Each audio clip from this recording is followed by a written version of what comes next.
Hello student, today we are finishing our chapter 1. Chapter 1 आज finish कर लेते हैं क्रॉप प्रोडक्शन एंड मैनेजमेंट. आज हम डिस्कस करेंगे NCERT एक्सरसाइज. ओके, तो फर्स्ट आप अपनी बुक ओपन कर लीजिए. बुक ओपन करके अपने एक्सरसाइज ओपन कर लीजिए, that is on page number 13. 13 page number पे आपके NCERT एक्सरसाइज है. ओके, देखो जो इस पेज नंबर पे इधर साइड में कीवर्ड्स गिवन है वो कीवर्ड्स सारे हो चुके हैं हमारे. अगर फिर भी कोई प्रॉब्लम है तो आप मुझसे पूछ सकते हैं. First question is select the words from the following list and fill in the blanks. आपको सेलेक्ट करने हैं वर्ड्स और फिल करने हैं. First is the same kind of plant grown and cultivated on a large scale at a place. Answer आपको पता है. What is the answer? आप देखिए आंसर है क्रॉप. क्लियर? कोई प्रॉब्लम तो नहीं.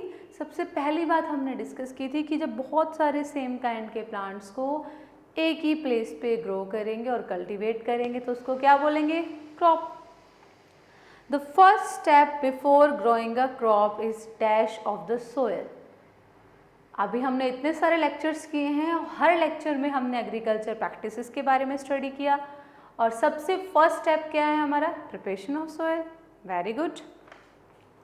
Third, damage seeds would dash on top of water. आपको याद होगा जब हमने क्या किया था? सोइंग किया था. तो सोइंग वाले लेक्चर में जो हमारा थर्ड लेक्चर होगा पार्ट 3 में आपने स्टडी किया था सोइंग. सोइंग में हमने डिस्कस किया था कि हेल्दी और डैमेज सीड्स को कैसे सेपरेट करें. सेपरेट करने के लिए हमने क्या किया था? वाटर के अंदर डाला था और फिर जो डैमेज सीड्स थे वो क्या कर रहे थे? फ्लोट कर रहे थे. तो क्वेश्चन है damage seeds would dash on top of water, that is float.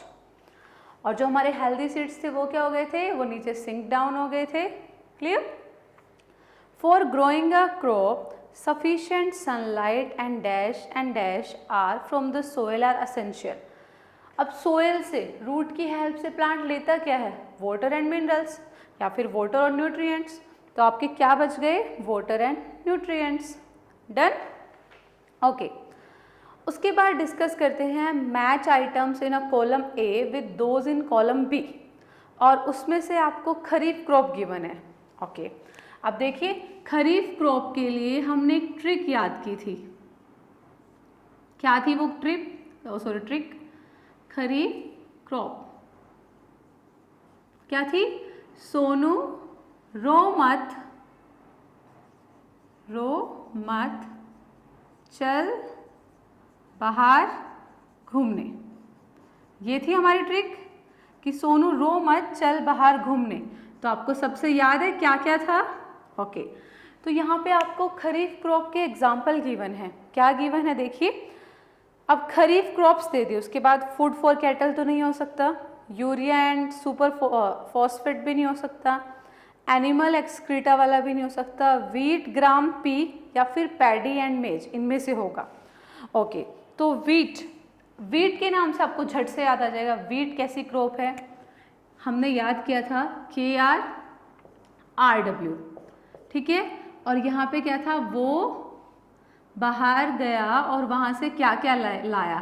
ठीक है ना, हमने बात की थी वो बाहर गया और वहाँ से क्या क्या लाया था? वो लेज लाया था, मैगी लाया था, टेस्टी लाया था. ठीक है, तो जो वो था उस वर्ड से क्या था? वीट था. तो वीट तो कैसी क्रॉप हो गई? रबी crops.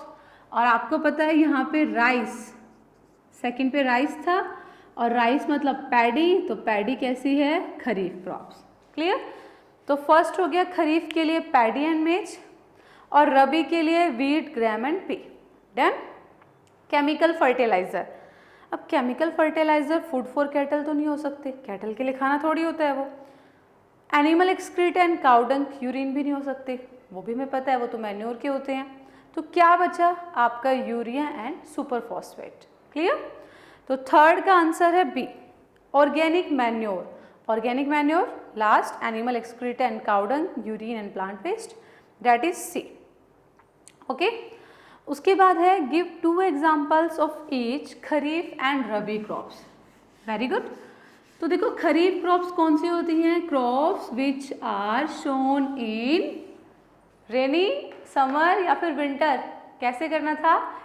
Are for rainy, which are sown in rainy season. जो रेनी सीजन में हम शो करते हैं वो हमारी खरीफ क्रॉप्स। एग्जाम्पल अभी अभी आपने मैच में पढ़े, क्या पढ़ा? वीट, ग्रैम एंड पी, कोई भी टू लिख सकते हैं। Rabi crops, those crops which are sown in winter season, that is kharif crop paddy and maize, and rabi crop wheat, gram and pea. Okay. Write a paragraph on your own words on each of the following. तो first है हमारा preparation of soil. तो आपको पता है preparation of soil is the first step before sowing. Okay, और इसमें हम क्या करते हैं? टिलिंग और प्लगिंग करते हैं। क्लियर? टिलिंग और प्लगिंग के बेनिफिट्स क्या है, मतलब क्या होता है प्लगिंग से? वो एरिएशन इंक्रीज करता है, ठीक है, वो पेनिट्रेट करता है आपकी रूट्स को सोइल के अंदर। तो जो भी हमने वहाँ पे पढ़ा था उसमें से कोई भी 2-3 लाइंस लिख सकते हैं। मैंने नोट्स में आपके लिए और इजी लिख के दी हैं, वो भी आप लिख सकते हैं। ओके, तो क्या है जो हमारे नोट्स में हमने राइट डाउन किया है? Soil preparation is necessary before growing a crop. Clear? It involves tilling and loosening of soil. This allow roots to penetrate deep into the soil. उससे रूट्स अंदर जाती हैं और can easily breathe in the soil, फिर वो आसानी से breathe भी कर सकती हैं। Very good. सोइंग, सोइंग क्या है? मेन स्टेप है, ठीक है। First of all it is a main step of agriculture practices. Second, process क्या है वो डेफिनेशन लिख देते हैं। The process of planting seed into the soil, वो हमारा सोइंग है। अब और क्या लिखे सोइंग के बारे में? लिख देते हैं ट्रेडिशनली सोइंग कैसे करते थे? कैसे करते थे? एक ट्रेडिशनल टूल था फनल शेप का, उससे करते थे। नाउडेज सीड ड्रिल से करते हैं। सीड ड्रिल क्या है? एक ट्रैक्टर ड्राइवन इम्प्लीमेंट है, हमारा टाइम भी बचाता है और एक प्रॉपर डेप्थ पे और डिस्टेंस पे हमारे सीड्स को प्लांट करता है। क्लियर? नेक्स्ट, वीडिंग क्या है? वीडिंग क्या होता है? वो प्रोसेस है जिसमें वीड्स को रिमूव करते हैं। ये तो 1 लाइन हुआ, बट बोला गया एक पैराग्राफ लिखना है, तो फर्स्ट हम क्या करेंगे? वीड्स को बताएंगे। तो वीड्स क्या थे? वो undesirable unwanted plant that grow along with the crop naturally, जो हमारी क्रॉप के साथ ग्रो करते हैं नेचुरली। वीड्स, एक और लाइन इंक्रीज कर देते हैं। They compete with the crop for soil, for nutrients, sunlight and water. Okay, फिर वीडिंग लिखते हैं। The process of removing weeds is known as weeding, और weeds can be remove by using weedicides. हो गया। जब पैराग्राफ लिखने के लिए बोले हैं तो 4, 5 या 6 लाइन्स तो करनी पड़ेंगी आपको, तो आप और बढ़ा दीजिए उसको। क्लियर? थ्रेशिंग। अब थ्रेशिंग क्या है? थ्रेशिंग क्या होता है? It is a step of agriculture practices.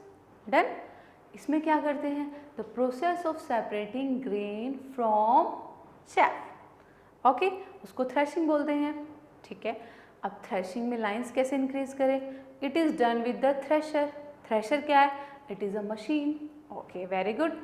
और ये थ्रेशिंग कब होता है? It is done after harvesting. तो clear?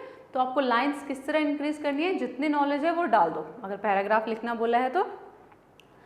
Explain how fertiliser are different from manure. तो फर्टिलाइजर और मैन्योर के लिए जब आप नोट्स में देखेंगे तो वहाँ पे लिखा होगा कि पेज नंबर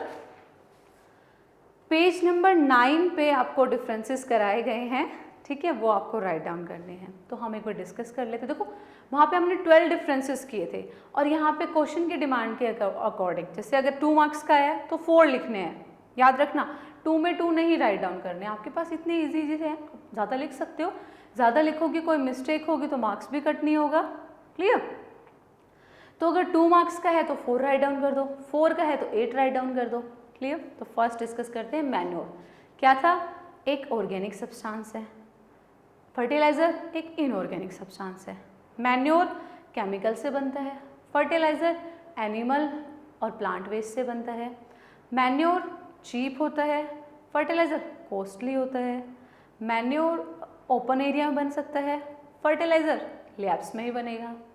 मैन्योर को ट्रांसपोर्ट करना डिफ़िकल्ट है, फर्टिलाइज़र को ट्रांसपोर्ट करना ईजी है। मैन्योर का कोई साइड इफ़ेक्ट नहीं है, फर्टिलाइज़र के साइड इफ़ेक्ट हैं। मैन्योर बायोडिग्रेडेबल है, फर्टिलाइज़र नॉन बायोडिग्रेडेबल है। क्लियर? मैन्योर एक जो मतलब उसका रिजल्ट है वो लॉन्ग टाइम के बाद शो होता है, इसका रिजल्ट शॉर्ट टाइम में हो जाता है। क्लियर? तो मैन्योर प्रोवाइड कराता है ह्यूमस, ये नहीं कराता। मैन्योर प्रोवाइड नहीं कराता न्यूट्रिएंट्स, ये प्रोवाइड कराता है फर्टिलाइजर न्यूट्रिएंट्स। तो कोई भी आप 4, 5, 6 डिफरेंसेस लिख सकते हैं अपने according. Okay, if wheat is what is irrigation, describe 2 method of irrigation which conserve water. Irrigation क्या था, क्या होता है? The process of supplying water at regular interval.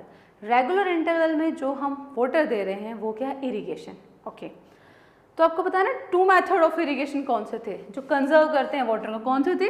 Sprinkler system और drip irrigation system. Sprinkler system और drip irrigation system, ये 2 थे जो कंजर्व करते हैं वाटर को। तो स्प्रिंकलर सिस्टम में क्या लिखना है कि एक ऐसा अरेंजमेंट है, this is an arrangement of perpendicular pipes with rotating nozzle at the top. ऊपर रोटेटिंग नोजल होते हैं। क्लियर? उसके बाद ये यूजफुल कहाँ कहाँ है, इतना भी लिख सकते हैं। यूजफुल है अनइवन लैंड के लिए, सैंडी सोइल के लिए और कॉफ़ी प्लांटेशन के लिए, ऐसे ऐसे प्लेसेस पे, और एफिशिएंट भी है और हमारा टाइम भी वाटर भी बचा रहा है। ओके, ड्रिप इरिगेशन ये सिस्टम है जिसमें क्या होते हैं? पाइप्स होते हैं और वो रूट्स में ही ड्रॉप बाय ड्रॉप वाटर डालते हैं। इससे तो वाटर बहुत ज़्यादा सेव होता है, तो ये एफिशिएंट भी है और वाटर को कंजर्व भी करता है। क्लियर? ये कहाँ पे है? जो हमारे फ्रूट्स हैं, फ्लावर्स हैं, वहाँ पे करने के लिए। ओके, नेक्स्ट डिस्कस करते हैं if wheat is shown in the kharif season. अगर वीट को हम खरीफ सीजन में ग्रो करेंगे, अब वीट आपको पता है RW रबी क्रॉप है आपकी जो विंटर सीजन में ग्रो करती है। अगर इसको खरीफ में कर दिया, देखो यहाँ पे वो कोई भी एग्जाम्पल ले ले, सबका रीज़न उल्टा बताना है। समर सीजन वाली क्रॉप को ज़्यादा रिक्वायरमेंट होती है वाटर की। ओके, अब इसने बोल दिया कि वीट को शोन करना है खरीफ सीजन में, तो खरीफ मतलब रेनी सीजन। अब वीट क्रॉप है विंटर सीजन की, अगर रेनी में करोगे तो प्रोडक्शन क्या हो जाएगी? कम हो जाएगी। क्रॉप की जो प्रोडक्शन है वो कम हो जाएगी। क्लियर? अच्छी हो मतलब हो भी ना, चांसेस भी नहीं है कि अच्छी हो पाएगी, नहीं है, क्योंकि जो विंटर क्रॉप है उसको कोल्ड वेदर चाहिए, लेस वाटर चाहिए। जो समर क्रॉप है उसको मोर हीट चाहिए और ज़्यादा वाटर चाहिए। तो ये उल्टा हो गया ना। अगर वो यहाँ पे ये बोल देता if paddy is shown in rabi season, वो भी रॉन्ग है कि पैडी को ज़्यादा वाटर चाहिए और हीट हॉट क्लाइमेट चाहिए, उसको चाहिए ना, हॉट वेदर चाहिए, तो वो तो नहीं मिलेगा। तो अगर वो कभी भी अपोजिट देता है कि जो क्रॉप उसके नहीं है उसको दूसरे सीजन में ग्रो करने के लिए बोलता है, तो आपको ये लिखना है कि प्रोडक्शन क्या होगी? कम होगी। Okay, its production will decrease considerably, तो हम कंसिडर करते हैं कि उसकी प्रोडक्शन कम होनी है, डिक्रीज करेगी। Okay, explain how soil get affected by the continuous plantation of crop in a field.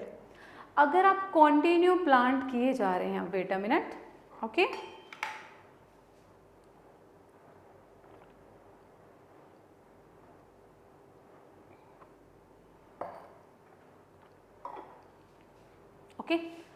अगर आप कॉन्टिन्यू प्लांट किए जा रहे हैं तो क्या हो जाएगी? हमारे सोइल के अंदर जो न्यूट्रिएंट्स हैं वो कम हो जाएंगे।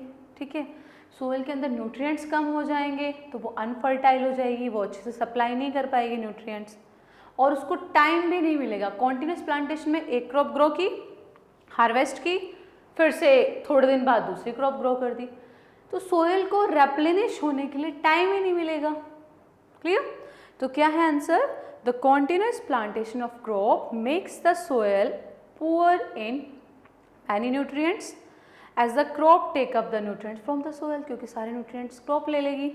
The soil become unfertile, it does not get enough time to replenish itself, उसको अपने लिए अपने nutrients को replenish करने के लिए टाइम ही नहीं मिलेगा।